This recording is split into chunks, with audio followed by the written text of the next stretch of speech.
ಹೆಸರು ಬಸವರಾಜ್ ಕುಮಾರ್ ಪದ್ಮನಾಭ್. ನಾನು 9ನೇ ತರಗತಿಯಲ್ಲಿ ಓದುತ್ತಿದ್ದೇನೆ. ಗುಣಿತಾಕ್ಷರ ಬಗ್ಗೆ ಹೇಳೋಣ. ಗುಣಿತಾಕ್ಷರ ಎಂದರೆ ವ್ಯಂಜನಗಳಿಗೆ ಸ್ವರಗಳನ್ನು ಸೇರಿಸುವುದರಿಂದ ಉಂಟಾಗುವ ಅಕ್ಷರಗಳಿಗೆ ಗುಣಿತಾಕ್ಷರ ಎನ್ನುವರು.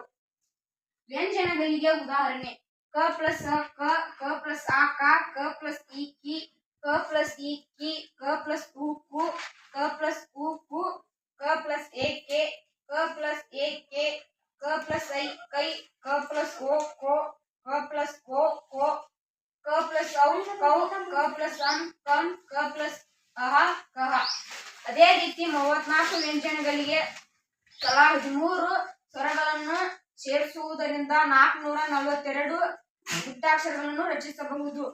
ಈ ಗುಣಿತಾಕ್ಷರಗಳಿಗೆ ಕಾಗುಣಿತಾಕ್ಷರಗಳು ಎನ್ನುತ್ತೇವೆ. S, very good. ಕ್ಲಾಪ್ಸ್ ಹಾಕ್ರಿ ಎಲ್ಲರೂ.